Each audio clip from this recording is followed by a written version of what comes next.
ಉತ್ಪಾದಕರ ಸಹಕಾರ ಸಂಘದ ಡೈರಿ ಉದ್ಘಾಟನೆ. ಚಿಂತಾಮಣಿ ತಾಲೂಕಿನ ಅಂಬಾಜಿದುರ್ಗ ಹೋಬಳಿಯ ಉಪ್ಪಾರ್ಲಳ್ಳಿ ಗ್ರಾಮದಲ್ಲಿ ಹಾಲು ಉತ್ಪಾದಕರ ಸಹಕಾರ ಸಂಘದ ನೂತನ ಕೇಂದ್ರವನ್ನು ಕೊಚಿಮಲ್ ಶಿಬಿರ ಕಚೇರಿ ವ್ಯವಸ್ಥಾಪಕರಾದಂತಹ ಡಾಕ್ಟರ್ ಮಹೇಶ್ ಉದ್ಘಾಟನೆ ಮಾಡಿದರು.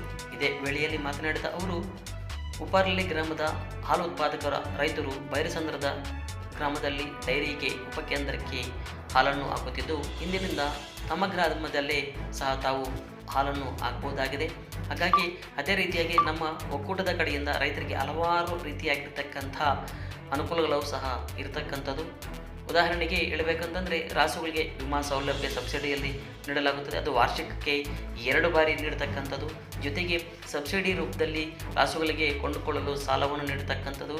15 ದಿನಗಳಿಗೊಮ್ಮೆ ರೈತರಿಗೆ ನೇರವಾಗಿ ಅಕೌಂಟಿಗೆ ಹಣವನ್ನು ಪಾವತಿಸ್ತಕ್ಕಂಥದ್ದು. ಈ ರೀತಿಯಾಗಿ ಹಲವಾರು ರೀತಿಯಾಗಿರ್ತಕ್ಕಂಥ ಒಂದು ಸೌಲಭ್ಯ ಎಂದು ಕಾರ್ಯಕ್ರಮದಲ್ಲಿ ಸವಿಸ್ತಾರೆ. ನಂತರ ಭೂಮಿಶೆಟ್ಟಿಹಳ್ಳಿ VSSN ಉಪಾಧ್ಯಕ್ಷರಾಗಿರ್ತಕ್ಕಂಥ ಟಿ ನಾರಾಯಣಪ್ಪ ಮಾತನಾಡಿ, ಉಪ್ಪಾರ್ಲಳ್ಳಿ ಗ್ರಾಮದಲ್ಲಿ ನೂತನ ಹಾಲು ಉತ್ಪಾದಕರ ಸಹಕಾರ ಸಂಘ ಮಾಡಲು ಜಿಲ್ಲಾ ಉಸ್ತುವಾರಿ ಸಚಿವರು ಹಾಗೂ ಕ್ಷೇತ್ರದ ಶಾಸಕರಾದ ಡಾಕ್ಟರ್ MC ಸುಧಾಕರ್ ಅವರ ಸಹಕಾರದಿಂದ ಈ ಒಂದು ಅವಕಾಶ ಒದಗಿ ಬಂದಿದ್ದು, ಮುಂದಿನ ದಿನಗಳಲ್ಲಿ ನಮ್ಮ ಡೈರಿ ಉತ್ತಮ ಗುಣಮಟ್ಟದ ಹಾಲು ನೀಡುವುದರೊಂದಿಗೆ ಹಾಲು ಉತ್ಪಾದಕರಿಗೆ ಆರ್ಥಿಕವಾಗಿ ಅಭಿವೃದ್ಧಿ ಹೊಂದಲು ಬಹಳ ಸಹಕಾರಿಯಾಗಿದೆ. ಇದೇ ವೇಳೆಯಲ್ಲಿ ಡೈರಿ ಅಧ್ಯಕ್ಷರಾದ ನಾರಾಯಣಪ್ಪ, ಉಪಾಧ್ಯಕ್ಷರಾದ ಶಿವಾರೆಡ್ಡಿ, ಕಾರ್ಯದರ್ಶಿ ರಾಮು, ಸದಸ್ಯರುಗಳಾದ ವೆಂಕಟರಮಣಪ್ಪ, ಮಂಜುನಾಥ್ ಡಿ, ಶ್ರೀರಾಮರೆಡ್ಡಿ, ಪ್ರಮೀಳಮ್ಮ, ನಾಗಮಣಿ, BS Venkataramanappa, V Venkataramanappa, N Chalapathi, ಗ್ರಾಮ ಪಂಚಾಯಿತಿ ಸದಸ್ಯೆ ಭಾರತಮ್ಮ, ಗ್ರಾಮಸ್ಥರಾದ S ಮಂಜುನಾಥ್, ವೆಂಕಟರೆಡ್ಡಿ, ಜಗನ್ನಾಥರಾವ್, ಉಪ ವ್ಯವಸ್ಥಾಪಕರಾಗಿರ್ತಕ್ಕಂಥ ಡಾಕ್ಟರ್ ಮಹೇಶ್, ವಿಸ್ತರಣಾಧಿಕಾರಿಗಳಾದ ಸಂತೋಷ್, KP ವೆಂಕಟರಮಣಪ್ಪ, ನಾರಾಯಣಸ್ವಾಮಿ, ಶಬೀರ್ ಪಾಷಾ, ವಿನಯ್ ಕುಮಾರ್ ಸೇರಿದಂತೆ ಗ್ರಾಮಸ್ಥರು ಉಪಸ್ಥಿತರಿದ್ದರು. ಈ ಸಮಾರಂಭದ ಅಧ್ಯಕ್ಷತೆಯನ್ನು ವಹಿಸಿರುವಂತಹ ಈ ಸಂಘದ ಸುಮಾರು ಒಂದು 8-10 ವರ್ಷದಿಂದ ಈ ಗ್ರಾಮದಲ್ಲಿ ಒಂದು ಸಂಘ ಮಾಡ್ಬೇಕಂತ ಮಾಡ್ತಾ ಇದ್ರು. ಬಟ್ ಕಾರಣಾಂತರಗಳಿಂದ ಇದು ಹಂಗೆ ಮುಂದೂಡ್ಕೊಂಡ್ ಬರ್ತಾ ಇತ್ತು. ಇವತ್ತು ಒಂದು 6 ತಿಂಗಳಿಂದ ಸತತ ಪ್ರಯತ್ನದಿಂದ ಇವತ್ತು ನಿಮ್ಮ ಊರಿನ ಎಲ್ಲರ ಸಹಕಾರದಿಂದ ಇವತ್ತು ಹೊಸದಾಗಿ ಇವತ್ತು ನಿಮ್ಮ ಗ್ರಾಮದಲ್ಲಿ ಇವತ್ತು ಸಂಘ ಸ್ಥಾಪನೆ ಆಗಿದೆ. ಈ ಸ್ಥಾಪನೆಗೆ ಇವತ್ತು ನಮ್ಮ ತಾಲೂಕಿನ ಮಾಜಿ ನಿರ್ದೇಶಕರಂತ ಶ್ರೀ YB ಅಶ್ವಥ್ ಬಾಬು ಸರ್ ಅವರು ತುಂಬಾ ಇವತ್ತು ಸಹಕಾರ ಕೊಟ್ಟು ಇವತ್ತು ಸ್ಥಾಪನೆ ಆಗಿದೆ ಈ ಗ್ರಾಮ. ಅವರು ಬರಬೇಕಾಗಿತ್ತು, ಕಾರಣಾಂತರಗಳಿಂದ ಇವತ್ತು ಬೆಂಗಳೂರು ಹೋಗೋದ್ರಿಂದ ಅವ್ರು ಬರೋಕ್ಕಾಗಲಿಲ್ಲ. ಅವರು ಕೂಡ ಮುಂದಿನ ದಿನಗಳಲ್ಲಿ ಇವತ್ತು ಸಂಘ ಚೆನ್ನಾಗಿ ಅಭಿವೃದ್ಧಿಯಾಗಿ ಒಂದು ಮಾದರಿ ಸಂಘ ಆಗಲಿ ಅಂತ ಬಿಟ್ಟು ನಿಮಗೆ ಒಂದು ಆಶಿಸಿದ್ದಾರೆ. ಅವ್ರ ಥರನೇ ಮುಂದಿನ ದಿನಗಳಲ್ಲಿ ಇನ್ನೂ ಹೆಚ್ಚಿನ ಹಾಲು ಉತ್ಪಾದನೆ ಮಾಡಿಕೊಂಡು ಸಂಘ ಇದನ್ನ ಒಳ್ಳೆ ಲಾಭದ ರೀತಿಯಲ್ಲಿ ನಡ್ಸ್ಕೊಳ್ಬೇಕಂತ ಅವ್ರು ಹೇಳಿದ್ದಾರೆ. ಆ ರೀತಿ ನೀವು ನಡ್ಸ್ಕೊಳ್ಬೇಕಾಗುತ್ತೆ. ಏನಿವತ್ತು ಸಂಘ ಪ್ರಾರಂಭ ಆಗಿದೆ, ಇಷ್ಟು ದಿನ ಇವತ್ತು ಉಪಕೇಂದ್ರ ಇತ್ತು, ಬೈರಸಂದ್ರದಿಂದ ಉಪಕೇಂದ್ರ ಇತ್ತು. ಇವತ್ತೇನು ಇಷ್ಟು ದಿನ ನೀವೇನು ಹಾಲಾಗ್ತಾ ಇದ್ರೆ ಇವತ್ತು ಅದಕ್ಕೆ ಯಾವುದೇ ರೀತಿ ಒಂದು ಆಡಿಟ್ ಏನಿರಲಿಲ್ಲ. ಇವತ್ತು ಏನು ಹಾಲಾಗ್ತಿದ್ರು ಅದು ಬೈರಸಂದ್ರ ಹಾಲು ಉತ್ಪಾದಕರ ಸಂಘಕ್ಕೆ ಇವತ್ತು ದುಡ್ಡು ಹೋಗ್ತಿತ್ತು, ಅವರು ನಿಮಗೆ ಇವತ್ತು ಪೇಮೆಂಟ್ ಮಾಡ್ತಿದ್ರು. ಇನ್ಮೇಲೆ ಆ ರೀತಿ ಇರೋದಿಲ್ಲ. ಇವತ್ತು ನಿಮ್ಮ ಸಂಘದೇ ಒಂದು ಅಕೌಂಟ್ ಮಾಡಿದ್ದಾರೆ, ಇವತ್ತು ಸೇವಿಂಗ್ಸ್ ಅಕೌಂಟ್ ಮಾಡಿದ್ದಾರೆ ಚಿಂತಾಮಣಿಯಲ್ಲಿ. ಇವತ್ತು ಏನು ನೀವು ಹಾಲು ಕಳಿಸ್ತಿರೋ ವಾರಕ್ಕೊಂದ್ಸಲ ಇವತ್ತು ನಮ್ಮ ಒಕ್ಕೂಟದಿಂದ ಇವತ್ತು ನಿಮ್ಮ ಸಂಘಕ್ಕೆ ಹಾಲನ್ನ ಪೇಮೆಂಟ್ ಮಾಡ್ತಾರೆ. ಮತ್ತೆ ಇವತ್ತು ಸಂಘದವರು ಇವತ್ತೇನು ನಿಮ್ಮ ಆಡಳಿತ ಮಂಡಳಿ ಇದ್ದಾರೆ, ಇವತ್ತು ನಿಮ್ಮ ಕಾರ್ಯದರ್ಶಿಯವರು ಏನಿದ್ದಾರೆ, ನಿಮ್ಗೆ ರೈತರಿಗೆ ಇವತ್ತು 15 ದಿನಕ್ಕೊಂದ್ಸಲ ಬಟವಾಡೆ ಮಾಡ್ತಾರೆ. ಮತ್ತೆ ಇವತ್ತು ಏನು 15 ದಿನ ಬಟವಾಡೆ ಮಾಡಿಬಿಟ್ಟು ವರ್ಷಕ್ಕೊಂದ್ಸರಿ ಇವತ್ತೇನು 365 ದಿನದಲ್ಲಿ ಇವತ್ತು ಏಪ್ರಿಲ್ 1, 2024ರಿಂದ ಇವತ್ತು ಮಾರ್ಚ್ 31, 2025 ಇದು ಫೈನಾನ್ಷಿಯಲ್ ಇಯರ್. ಈ ಒಂದು ವರ್ಷ ಅವಧಿಯಲ್ಲಿ ಇವತ್ತು ನಮ್ಮ ಸಂಘಕ್ಕೆ ಎಷ್ಟು ಹಾಲು ಬಂದಿದೆ, ಇವತ್ತು ಸಂಘದಿಂದ ಇವತ್ತು ಎಷ್ಟು ಒಕ್ಕೂಟಕ್ಕೆ ನಾವು ಹಾಲು ಮಾರಾಟ ಮಾಡಿದ್ರೆ ಅಲ್ಲಿಂದ ಎಷ್ಟು ಹಾಲಿನ ಬಿಲ್ ಬಂದಿದೆ, ರೈತರಿಗೆ ಎಷ್ಟು ಕೊಟ್ಟಿದ್ರಿ, ಇನ್ನು ಉಳಿದಿರೋ ಮೊತ್ತ ಏನು ಬರುತ್ತಲ್ವಾ, ಆ ಮೊತ್ತದಲ್ಲಿ ಏನು ಲಾಭ ಬಂದಿರ್ತದೋ ಆ ಮೊತ್ತ ಕೂಡ ಇವತ್ತು ರೈತರಿಗೆ ವರ್ಷದಲ್ಲಿ ಒಂದ್ಸಲ ಸೆಪ್ಟೆಂಬರ್ ತಿಂಗಳೊಳಗಡೆ ಇವತ್ತು ಆಡಿಟ್ ಮಾಡಿಸ್ಬಿಟ್ಟು ಆ ಏನ್ ಲಾಭ ಬಂದಿರ್ತೋ ಅದ್ರಲ್ಲಿ 65% ಇವತ್ತು ರೈತರಿಗೆ ಬೋನಸ್ ಕೊಡ್ತಾರೆ. ಸೊ ಈ ರೀತಿ ಇವತ್ತು ಇಲ್ಲಿ ಬೇರೆ ಸಹಕಾರ ಸಂಘಗಳಲ್ಲಿ ಸಿಗೋದಿಲ್ಲ, ಬೋನಸ್ ಕೊಡೋ ರೀತಿ ಬೇರೆ ಸಹಕಾರ ಸಂಘಗಳಲ್ಲಿ ಇರೋದಿಲ್ಲ. ಇವತ್ತು ನಮ್ಮ ಹಾಲು ಉತ್ಪಾದಕರ ಸಹಕಾರ ಸಂಘದಲ್ಲಿ ಮಾತ್ರ ಇವತ್ತು ವರ್ಷಕ್ಕೊಂದ್ಸಲ ಆಡಿಟ್ ಮಾಡ್ಕೊಂಡು ಇವತ್ತು ನಿಮಗೆ 65% ಬೋನಸ್ ಕೊಡ್ತಿದ್ದಾರೆ. ಸೊ ಮತ್ತೆ ಇನ್ನೊಂದೇನಂದ್ರೆ ಇವತ್ತು ಹೈನೋದ್ಯಮದಲ್ಲಿ ಮಾತ್ರ ತಿಂಗಳಿಗೆ 2 ಬಾರಿ 15 ದಿನಕ್ಕೊಂದ್ಸಲ ಇವತ್ತು ಪೇಮೆಂಟ್ ಮಾಡ್ತಾರೆ. ಇವತ್ತು ನೀವು 1ರಿಂದ 15 ತಾರೀಕು ಏನು ಹಾಕಿರ್ತೀರೋ ನೆಕ್ಸ್ಟ್ 14ನೇ ತಾರೀಕಲ್ಲಿ 17ನೇ ತಾರೀಕು ಅಷ್ಟರಲ್ಲೇ ನಿಮಗೆ 15 ದಿನಕ್ಕೊಂದ್ಸಲ ಇವತ್ತು ಪೇಮೆಂಟ್ ಮಾಡ್ತಾರೆ ರೈತರಿಗೆ. ಸೊ ಅವ್ರು ಎಲ್ಲ ರೈತರು ಏನಂದ್ರೆ ಇದನ್ನ ಹೈನೋದ್ಯಮದಲ್ಲಿ ಇನ್ನ ಹೆಚ್ಚಾಗಿ ತೊಡಸ್ಕೊಂಡು ಹಾಲು ಉತ್ಪಾದನೆ ಜಾಸ್ತಿ ಮಾಡ್ಕೊಬೇಕಾಗುತ್ತೆ. ಇವತ್ತು ಮುಂದಿನ ದಿನಗಳಲ್ಲಿ ಇವತ್ತೇನು ನೀವು ಒಂದು ಸಂಘ ಕಟ್ಕೊಳ್ತೀರಿ ಅಂದ್ರೆ ಇವತ್ತು ನಮ್ಮ ಒಕ್ಕೂಟದಿಂದ ಅನುದಾನ ಕೊಡ್ತಾರೆ. ಇವತ್ತು ನಮ್ಮ ಕೋಲಾರ ಚಿಕ್ಕಬಳ್ಳಾಪುರ ಹಾಲು ಒಕ್ಕೂಟದಿಂದ ಇವತ್ತು 3 ಲಕ್ಷ ರೂಪಾಯಿ ಅನುದಾನ ಕೊಡ್ತಾರೆ ಏನಾದ್ರು ನೀವು ಕಟ್ಟಡ ಕಟ್ಕೊಂತೀರಿ ಅಂದ್ರೆ. ಅದೇ ರೀತಿ ಇವತ್ತು ಕರ್ನಾಟಕ ಹಾಲು ಮಂಡಳಿಯಿಂದ ಸುಮಾರು 4.5 ಲಕ್ಷ ರೂಪಾಯಿ ಅನುದಾನ ಕೊಡ್ತಾರೆ ಒಂದು ಕಟ್ಟಡ ಕಟ್ಕೊಳಕ್ಕೆ. ಅದೇ ರೀತಿ ಶ್ರೀ ಕ್ಷೇತ್ರ ಧರ್ಮಸ್ಥಳದವರು ಅವರು 1ರಿಂದ 1.5 ಲಕ್ಷ ರೂಪಾಯಿ ಇವತ್ತು ಅನುದಾನ ಕೊಡ್ತಾರೆ. ಸುಮಾರು ಒಂದು 8ರಿಂದ 9 ಲಕ್ಷ ರೂಪಾಯಿ ಅಷ್ಟು ಅನುದಾನ ಬರ್ತಿದೆ ನೀವು ಒಂದು ಕಟ್ಟಡ ಕಟ್ಕೊಂಡು ಮಾಡ್ಕೊಂತೀರ ಅಂದ್ರೆ, ಸೊ ಇವಾಗ ಏನು ನಿಮ್ಮ ಗ್ರಾಮದಲ್ಲಿ ಯಾವುದೋ ಒಂದು ಜಾಗ ಗುರುತಿಸಿ ಒಂದು 30-40 ಸೈಟ್ ಒಂದು 1500 ಸ್ಕ್ವೇರ್ ಫೀಟ್ ಅಷ್ಟು ಜಾಗ ನೀವು ಸಂಘದ ಹೆಸರು ಮಾಡ್ಕೊಂಡ್ರೆ ಮುಂದಿನ ದಿನಗಳಲ್ಲಿ ನೀವು ನಿಮ್ಮದೇ ಒಂದು ಸ್ವಂತದ ಒಂದು ಕಟ್ಟಡ ಕಟ್ಕೊಬೋದು. ಅದಕ್ಕೆ ಸುಮಾರು ಒಂದು 8ರಿಂದ 9 ಲಕ್ಷ ರೂಪಾಯಿ ಎಷ್ಟಾಗುತ್ತೆ ಇವತ್ತು ಒಕ್ಕೂಡಿಂದ ಕೊಡ್ತಾರೆ. ಅದೇ ರೀತಿ ಇವತ್ತು ಮುಂದಿನ ದಿನಗಳಲ್ಲಿ ಇವತ್ತು ನಿಮ್ಮ ಸಂಘಕ್ಕೆ ಇವತ್ತು AMCU automatic milk collection unit, ಇವತ್ತು ಕಂಪ್ಯೂಟರ್ ಇರ್ಬೋದು, ಸ್ಕೇಲ್ ಇರ್ಬೋದು, ಮತ್ತೆ ಏನು ನೀವು ಹಾಲು ಹಾಕ್ತೀರೋ ಅವತ್ತು ಜಿಡ್ಡಿನಾಂಶ ಪರೀಕ್ಷೆ ಮಾಡೋದಕ್ಕೆ ಜಿಡ್ಡಿನಾಂಶ ಮಿಷಿನ್ ಇವತ್ತು ಆಟೋಮೆಟಿಕ್ ಎಲ್ಲ ಇರ್ಬೋದು, ಇವತ್ತು ಮಿಲ್ಕ್ ಅನಲೈಸರ್ ಇರ್ಬೋದು, ಈ ರೀತಿ ಒಂದು ಮಷಿನ್ ಕೊಡ್ತಾರೆ. ಮತ್ತೆ ಹಾಲು ತೂಕದ ಯಂತ್ರ ಕೊಡ್ತಾರೆ, ಮತ್ತೆ ಕಂಪ್ಯೂಟರ್ ಕೊಡ್ತಾರೆ, ಮತ್ತೆ ಸ್ಲಿಪ್ ಆಟೋಮೆಟಿಕ್ ಜನರೇಟ್ ಆಗುತ್ತೆ. ಸೊ ಮತ್ತೆ ರೈತರಿಗೆ ಮೊಬೈಲ್ಗೆ ಮೆಸೇಜ್ ಕೂಡ ಬರ್ತದೆ, ನೆಕ್ಸ್ಟ್ ಅವ್ರು ಎಷ್ಟು ಬೆಳಗ್ಗೆ ಎಷ್ಟು ಲೀಟರ್ ಹಾಲು ಹಾಕಿದ್ದಾರೆ, ಎಷ್ಟು ಫ್ಯಾಟ್ ಬಂದಿದೆ, ಎಷ್ಟು ಅಮೌಂಟ್ ಬರುತ್ತೆ, ಈ ರೀತಿ ಮೆಸೇಜ್ ಕೂಡ ನೆಕ್ಸ್ಟ್ ಮೊಬೈಲವರಿಗೆ ಬಂದ್ಬಿಡ್ತದೆ. ಅದು ಸುಮಾರು ಇನ್ನೊಂದು ವರ್ಷ ಒಳಗಡೆ ಇವತ್ತು ಬರ್ತವೆ. ಅದು ಕಂಪ್ಯೂಟರ್ ಎಲ್ಲ ಸಂಘಗಳಿಗೆ ಕೊಡ್ತಾರೆ.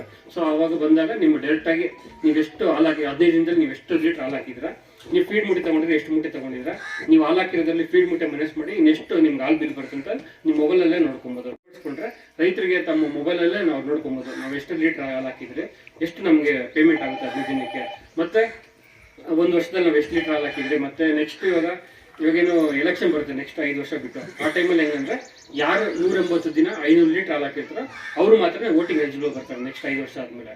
ಸೊ 5 ವರ್ಷದಲ್ಲಿ 2 ವರ್ಷ ಯಾರು 180 ಲೀಟರ್ ಹಾಲು 180 ದಿನ 500 ಲೀಟರ್ ಹಾಲು ಹಾಕಿರ್ತಾರೋ ಅವ್ರು ಮಾತ್ರ ವೋಟಿಂಗ್ಗೆ ಪವರ್ ಬರ್ತಿದೆ. ಸೊ ಅದಕ್ಕೋಸ್ಕರ ಇವಾಗ ಶೇರ್ದಾರ್ 199 ಜನ ಇದ್ದಾರೆ, ಅವರೆಲ್ಲರಿಗೂ ನೆಕ್ಸ್ಟ್ ವೋಟಿಂಗ್ ಬರೋದಿಲ್ಲ. ನೆಕ್ಸ್ಟ್ ಯಾರು ಹಾಲು ಹಾಕ್ತಾರೋ ರೈತರು ಅವರು 5 ವರ್ಷದಲ್ಲಿ 2 ವರ್ಷ 180 ದಿನ 500 ಲೀಟರ್ ಹಾಲು ಯಾರು ಹಾಕಿರ್ತಾರೋ ಅವರು ಮಾತ್ರ ಎಲಿಜಿಬಲ್ ಬರ್ತಾರೆ. ಮತ್ತೆ ಪ್ರತಿ ವರ್ಷ ಸೆಪ್ಟೆಂಬರ್ ತಿಂಗಳಲ್ಲಿ GPM ಮಾಡ್ತಾರೆ, ಸರ್ವ ಸದಸ್ಯರ ಸಾಮಾನ್ಯ ಸಭೆ. ಆ ಸಭೆಗೆ ಅಟೆಂಡ್ ಆಗಿರಬೇಕು. 5 ವರ್ಷದಲ್ಲಿ ಅಟ್ಲೀಸ್ಟ್ 2 ವರ್ಷ ಅಟೆಂಡ್ ಆಗಿದ್ರೆ ಅವಂಥವ್ರು ಮಾತ್ರನೇ ಇವತ್ತು ವೋಟಿಂಗ್ ಪವರ್. 180 ದಿನ 500 ಲೀಟರ್ 2 ವರ್ಷ ಹಾಕಿರ್ಬೇಕು, ಅದ್ರ ಜೊತೆಗೆ 2 GPM ಅಟೆಂಡ್ ಆಗಬೇಕು, ಅಂಥವ್ರು ಮಾತ್ರನೇ ವೋಟಿಂಗ್ ಎಲಿಜಿಬಲ್ ಬರ್ತದೆ. ಸೊ ನಾವು ಶೇರ್ ಕಟ್ಟಿದ್ರೆ ಇವತ್ತು ನಿಮಗೆ ನೆಕ್ಸ್ಟ್ ಎಲಿಜಿಬಲ್ ಬರ್ತಿಲ್ಲ, ನೀವು ಹಾಲು ಹಾಕಿದ್ರೆ ಮಾತ್ರ ಎಲಿಜಿಬಲ್. ಇವತ್ತು 169 ಜನ ರೈತರು ಏನು ಶೇರ್ ಕಟ್ಟಿದ್ರ ಎಲ್ಲರೂ ನೀವು ಹಾಲು ಹಾಕಿದ್ರೆ ಇವಾಗ ಏನು 400 ಲೀಟರ್ ಒಂದು ದಿನಕ್ಕೆ ಹಾಲು ಉತ್ಪಾದನೆ ಬರ್ತಿದೆ, ಅದು ಮುಂದಿನ ದಿನಗಳಲ್ಲಿ 800-1000 ಲೀಟರ್ ಆಗುತ್ತೆ. ಸೊ ಎಲ್ಲ ರೈತರು ಯಾರ್ಯಾರು ಶೇರ್ ಕಟ್ಟಿದ್ರು ಎಲ್ಲರೂ ಹಾಲು ಹಾಕಿ. ಇವತ್ತು ಸಂಘ ಸ್ಥಾಪನೆಯಿಂದ ನಿಮ್ಗೆ ಏನು ಲಾಭ ಅಂದರೆ ಇವತ್ತು ಒಕ್ಕೂಟದಿಂದ ಅನೇಕ ಸೇವೆಗಳು ಇವತ್ತು ರೈತರಿಗೆ ಕೊಡ್ತಿದ್ದಾರೆ. ಅದರಲ್ಲಿ ಮೊದಲನೇದಾಗಿ ಬಂದ್ಬಿಟ್ಟು ಇವತ್ತು ರೈತರಿಗೆ 50% ಸಬ್ಸಿಡಿ ದರದಲ್ಲಿ ರಾಸುಗಳಿಗೆ ವಿಮೆ ಇದೆ. ಇವತ್ತು ಪ್ರತಿ ವರ್ಷ ಜೂನ್ ಮತ್ತೆ ಜನವರಿ ತಿಂಗಳಲ್ಲಿ ವರ್ಷಕ್ಕೆ 2 ಬಾರಿ ಇನ್ಶೂರೆನ್ಸ್ ಮಾಡ್ತಾರೆ. ಮೊದಲೆಲ್ಲ ಬರೀ ವರ್ಷಕ್ಕೊಂದ್ಸಲ ಮಾಡ್ತಿದ್ರು, ಜೂನ್ ತಿಂಗಳಲ್ಲಿ ಮಾತ್ರ ಮಾಡ್ತಿದ್ರು. ಇದು 50% ಸಬ್ಸಿಡಿ. ಇವತ್ತು ನಮಗೆ 30,000ರಿಂದ 70,000ವರೆಗೂ ಇದೆ ಅನಿಮಲ್ಗೆ ಇನ್ಶೂರ್ಡ್ ವ್ಯಾಲ್ಯೂ. ಇವತ್ತು ಹಸು ಒಂದು 70,000 ವ್ಯಾಲ್ಯೂ ಇದೆ ಅಂದರೆ ಇವತ್ತು ಇನ್ಶೂರ್ಡ್ ಅಮೌಂಟ್ ಬಂದು 2,100 ರೂಪಾಯಿ ಇದೆ. ಅದರಲ್ಲಿ 1,005 ರೂಪಾಯಿ ರೈತರು ಕಟ್ಟರೆ 1,005 ರೂಪಾಯಿ ಒಕ್ಕೂಟ ಸಬ್ಸಿಡಿ ಕೊಡ್ತಾರೆ. ಈ ಇನ್ಶೂರೆನ್ಸ್ ಮಾಡಿಸೋದಕ್ಕೋಸ್ಕರನೇ ಇವತ್ತು ಒಕ್ಕೂಟ ನಮ್ಮಲ್ಲಿ ಒಂದು ವರ್ಷಕ್ಕೆ ಸುಮಾರು ನಾವು 1,10,000 ಹಸುಗಳು ಇನ್ಶೂರೆನ್ಸ್ ಮಾಡ್ತೀವಿ ನಮ್ಮ 11 ತಾಲೂಕಲ್ಲಿ. ಇವತ್ತು ನಮ್ಮ ಚಿಂತಾಮಣಿ ತಾಲೂಕಲ್ಲಿ ಸುಮಾರು 11,000 ಹಸುಗಳು ಇನ್ಶೂರೆನ್ಸ್ ಮಾಡ್ತೀವಿ ಒಂದು ವರ್ಷಕ್ಕೆ. ಇವತ್ತು ಅಷ್ಟು ಹಸು ಇನ್ಶೂರೆನ್ಸ್ ಮಾಡೋಕ್ಕೆ ಸುಮಾರು ಒಂದು 30 ಕೋಟಿ ರೂಪಾಯಿ ಖರ್ಚು ಬರುತ್ತೆ. ಆದರೆ ಇನ್ನು 15 ಕೋಟಿ ಇವತ್ತು ಒಕ್ಕೂಟ ಸಬ್ಸಿಡಿ ಕೊಡ್ತಾರೆ. ಸೊ ಈ ರೀತಿ ನಿಮಗೆ ಇನ್ಶೂರೆನ್ಸ್ ವಿಮಾ ಯೋಜನೆ ಬೇರೆ ಎಲ್ಲೂ ಸಿಗೋದಿಲ್ಲ. ಇವತ್ತು ನೀವು ಬ್ಯಾಂಕಲ್ಲಿ ಏನಾದರೂ ನೀವು ಇನ್ಶೂರೆನ್ಸ್ ಮಾಡಿಸ್ಬೇಕಂದ್ರೆ 50,000 ರೂಪಾಯಿ ಹಸುಗೆ ಲೋನ್ ತೊಗೊಂಡ್ರೆ ಮಾತ್ರ ಇನ್ಶೂರೆನ್ಸ್ ಕೊಡೋದು. ಇವತ್ತು 50,000ಗೆ ನಿಮಗೆ ಪ್ರೀಮಿಯಂ ಬಂದು 3,500 ರೂಪಾಯಿ ಆಗುತ್ತೆ ಬ್ಯಾಂಕಲ್ಲಿ ಆದರೆ. ಅದೇ ಇವತ್ತು ನಮ್ಮ ಒಕ್ಕೂಟದಲ್ಲಿ ನಿಮ್ಗೆ 70,000ಗೆ 1,000 ರೂಪಾಯಿ ಕೊಡ್ತೀವಿ. ಪ್ರೋಟೀನ್ ಇರ್ಬೋದು, ಇವತ್ತು ಮಿನರಲ್ಸ್ ಇರ್ಬೋದು, ಎಲ್ಲ ರೀತಿಯ ಪೋಷಕಾಂಶಗಳು ಇವತ್ತೇನು ಫೀಡಲ್ಲಿ ಇದೆ. ಇವತ್ತು ನೀವು ಬೂಸ ತಗೊಳ್ಳಿ, ಚಕ್ಕೆ ತಗೊಳ್ಳಿ, ನಮ್ಮ ಫೀಡ್ ಮೂಟೆ 50 kg ಮೂಟೆ ಬಂದು ಇವತ್ತು 1,280 ರೂಪಾಯಿ ಇದೆ. ಅದೇ ನೀವತ್ತು ಬೂಸ ತಗೊಳ್ಳಿ 45 kg ಮೂಟೆ ಬಂದು 1,650 1,700 ರೂಪಾಯಿ ಇದೆ. ಇವತ್ತು ಚಕ್ಕೆ ಬಂದು 25 kg ಮೂಟೆ 1,100 ರೂಪಾಯಿ ಇದೆ. ಇವತ್ತು ನಾವು 50 kg ಮೂಟೆ ಇವತ್ತು 1,000 ರೂಪಾಯಲ್ಲಿ 1,280 ರೂಪಾಯಿ ಕೊಡ್ತಾ ಇದ್ದೇವೆ. ಇವತ್ತು ನೀವು ಬೂಸ ಚಕ್ಕೆಯಲ್ಲಿ ಎಲ್ಲ ರೀತಿಯ ಪೋಷಕಾಂಶಗಳಿರೋದಿಲ್ಲ, ಅದ್ರಲ್ಲಿ ಬರೀ ಒಂದು ಕಾರ್ಬೋಹೈಡ್ರೇಟ್ ಜಾಸ್ತಿ ಇರುತ್ತೆ. ಹಾಲು ಸ್ವಲ್ಪ ಜಾಸ್ತಿ ಬಂದರೂ ನೀರಿನ ಅಂಶದ ಹಾಲು ಜಾಸ್ತಿ ಬರುತ್ತೆ, ಗುಣಮಟ್ಟದ ಹಾಲು ಬರೋದಿಲ್ಲ. ಅದೇ ಇವತ್ತು ನಾವು ಫೀಡ್ ಕೊಟ್ಟಾಗ ನಿಮಗೆ ಗುಣಮಟ್ಟದ ಹಾಲು ಬರುತ್ತೆ. ಮತ್ತು ಇನ್ನೊಂದು ರೈತರಿಗೆ ಏನಂದ್ರೆ ಫೀಡ್ ಏನು ಕೊಡ್ತೀವಿ ಅದನ್ನ ಹಸುಗಳಿಗೆ ಒಣ ಫೀಡ್ ಕೊಡಿ, ನೀರಲ್ಲಿ ಮಿಕ್ಸ್ ಮಾಡ್ಕೊಟ್ಬಿಟ್ರೆ. ನೀವು ಫೀಡನ್ನು ನೀರಲ್ಲಿ ಮಿಕ್ಸ್ ಮಾಡಿಕೊಟ್ರೆ ಇವತ್ತು ನೀವು ಹಸುಗೆ ಒಂದು 2 kg ಇಲ್ಲ 4 kg ಫೀಡ್ ಕೊಟ್ಟರೆ ಅದ್ರಲ್ಲಿ ಅರ್ಧ ಫೀಡು ಹಸು ಹೊಟ್ಟೆಲಿ ಇರ್ತದೆ, ಇನ್ನು ಅರ್ಧ ಫೀಡ್ ಗಂಜಿಲ ಸಗಣಿಲಿ ವೇಸ್ಟ್ ಆಗುತ್ತೆ. ಅದೇ ನೀವು ಒಣ ಫೀಡ್ ಕೊಟ್ಟರೆ ಅದು ಬಾಯಲ್ಲಿ ನಂಬ್ಕೊಂಡು ತಿಂದಾಗ ಚೆನ್ನಾಗಿ ಜೀರ್ಣಾಂಶ ಬಂದು ನೀವು 4 kg ಫೀಡ್ ಕೊಟ್ಟರೆ 4 kgನೂ ಚೆನ್ನಾಗಿ ಹೊಟ್ಟೆಯಲ್ಲಿ ಅಬ್ಸರ್ವ್ ಆಗುತ್ತೆ. ನೀವು ಅವಾಗ ಹಾಲಿನ ಇಳುವರಿನೂ ಜಾಸ್ತಿ ಆಗುತ್ತೆ ಮತ್ತು ಗುಣಮಟ್ಟ ಬರ್ತದೆ. ನೀವು ನೀರಲ್ಲಿ ಮಿಕ್ಸ್ ಮಾಡಿಕೊಟ್ಟಾಗ ಏನು ಮಾಡ್ತಾರೆ, ನೀವು 4 kg ಕೊಟ್ಟರು 2 kg ಮಾತ್ರ ಹೊಟ್ಟೆಲಿದೆ, ಇನ್ನು 2 kg ವೇಸ್ಟ್ ಆಗ್ತಿದೆ. ಸೊ ಇವತ್ತಿನ ರೈತರು ಏನು ಮಾಡ್ತಾರೆ ಅಂದರೆ ಒಣ ಫೀಡ್ ಕೊಡಬೇಕು, ಒಣ ಫೀಡ್ ಕೊಡಿ, ನೀರಲ್ಲಿ ಮಿಕ್ಸ್ ಮಾಡಿಕೊಟ್ಬಿಟ್ರೆ. ಮತ್ತು ಇವತ್ತು ಫೀಡ್ ಜೊತೆಗೆ ಮಿನರಲ್ ಮಿಕ್ಸರ್ ಕೊಡ್ತಾರೆ ಒಂದು ಪ್ಯಾಕೆಟ್, ಅದನ್ನ ರೈತರು ಕಂಪಲ್ಸರಿ ಹಸುಗಳಿಗೆ ಕೊಡಬೇಕು. ಯಾಕೆ ಕೊಡ್ಬೇಕಂದ್ರೆ ಇವತ್ತು ಬೆಳಗ್ಗೆ ಒಂದು 5 ಗ್ರಾಮ್, ಸಂಜೆ ಒಂದು 5 ಗ್ರಾಮ್, 100 ಗ್ರಾಮ್ ಫೀಡ್ ಕೊಡ್ಬೇಕು, 100 ಗ್ರಾಮ್ ಮಿನರಲ್ ಮಿಕ್ಸರ್ ಕೊಡಬೇಕು ಒಂದು ದಿನಕ್ಕೆ.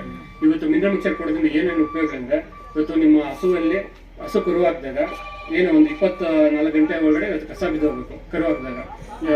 ಏನಾಗುತ್ತೆ ಅಂದ್ರೆ ಇವತ್ತು ನಾವು ಮಿಡಲ್ ಮಿಕ್ಸರ್ ಕೊಡೋದಿಲ್ಲ, ಇವತ್ತು ದರ್ಬಾರ್ ಡೆವಲಪ್ಮೆಂಟ್ ಇರೋದಿಲ್ಲ, ಚೆನ್ನಾಗಿ ಕಸ ಬಿಡೋದಿಲ್ಲ, ಕಸ ಉಳ್ಕೊಂಡ್ಬಿಡ್ತಿದೆ. ಆ ಟೈಮಲ್ಲಿ ನೀವು ಕೈ ಹಾಕ್ಸಿ ಕಸ ತಗ್ಸ್ಬೇಕಾಗುತ್ತೆ. ಹಂಗೆ ಕೈ ಹಾಕ್ಸಿ ಕಸ ತಗ್ಸಿದಾಗ ಹಸುಗೆ ಜ್ವರ ಬರ್ತಿದೆ, ಮತ್ತೆ ಗರ್ಭಕ್ಕೆ ಒಂದು 3-4 ಟೈಮ್ ಔಷಧಿ ಹಾಕ್ಸ್ಬೇಕಾಗುತ್ತೆ. ಆ ಟೈಮಲ್ಲಿ ಅಂದ್ರೆ ನಮ್ಮ ಹಸು 20 ಲೀಟರ್ ಹಾಲಂತ ಕೊಡುವಂಥ ಹಸು ಬರೀ 15-14 ಲೀಟರ್ ಕೊಡ್ತಿದೆ. ಒಂದು ದಿನಕ್ಕೆ ನಿಮಗೆ 4 ಲೀಟರ್ ಅಷ್ಟು ಹಾಲು ಹಾಕ್ಸಾಗುತ್ತೆ. ಇನ್ನೊಂದು, ನಮ್ಮ ಹಸು ಕರು ಹಾಕಿದ್ಮೇಲೆ 3-4 ತಿಂಗಳೊಳಗಡೆ ಹಸು ನೆಕ್ಸ್ಟ್ ಮತ್ತೆ ಈಟಿಗೆ ಬರಬೇಕು, ಬೆದೆಗೆ ಬರಬೇಕು. ನಾವು ಯಾವಾಗ ಮಿಡಲ್ ಮಿಕ್ಸರ್ ಕೊಡೋದಿಲ್ಲ, ಇವತ್ತು ದರ್ಬಾರ್ ಡೆವಲಪ್ಮೆಂಟ್ ಬರೋದಿಲ್ಲ, ಹಸು ಈಟಿಗೆ ಬರೋದಿಲ್ಲ.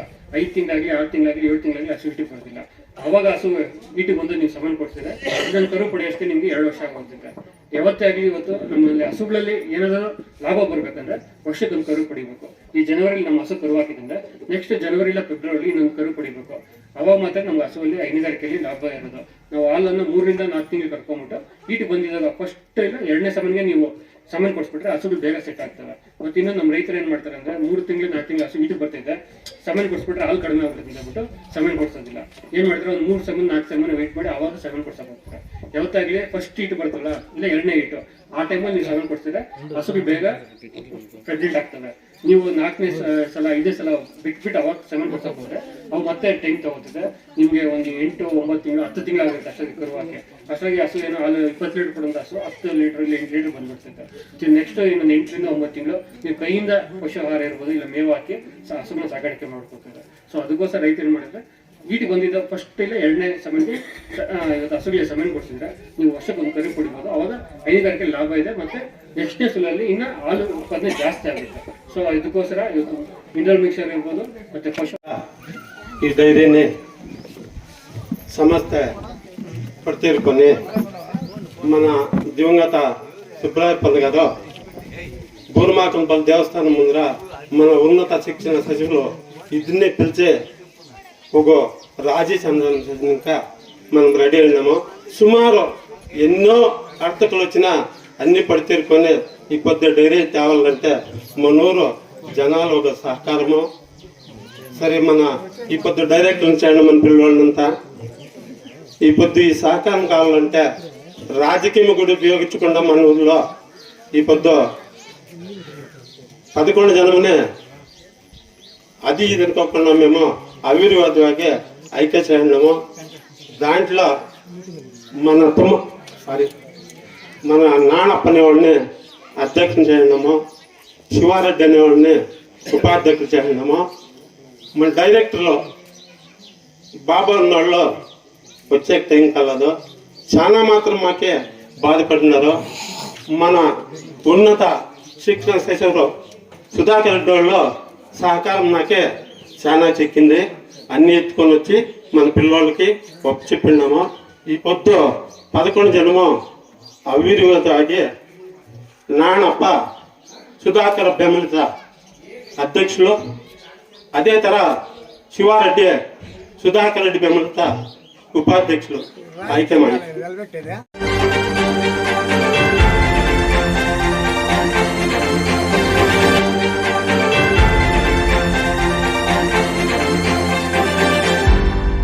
ನೀವು ನಮ್ಮ ಚಾನಲ್ಗೆ ಸಬ್ಸ್ಕ್ರೈಬ್ ಆಗಿಲ್ಲ ಅಂದ್ರೆ ಈಗಲೇ ಸಬ್ಸ್ಕ್ರೈಬ್ ಆಗಿ ಪಕ್ಕದಲ್ಲೇ ಇರುವ ಬೆಲ್ ಐಕಾನ್ ಕ್ಲಿಕ್ ಮಾಡಿ. ಮತ್ತಷ್ಟು ಅಪ್ಡೇಟ್ಗಳಿಗಾಗಿ ಫೇಸ್ಬುಕ್, ಇನ್ಸ್ಟಾಗ್ರಾಮ್, ಟ್ವಿಟರ್ನಲ್ಲಿ ಫಾಲೋ ಆಗಿ.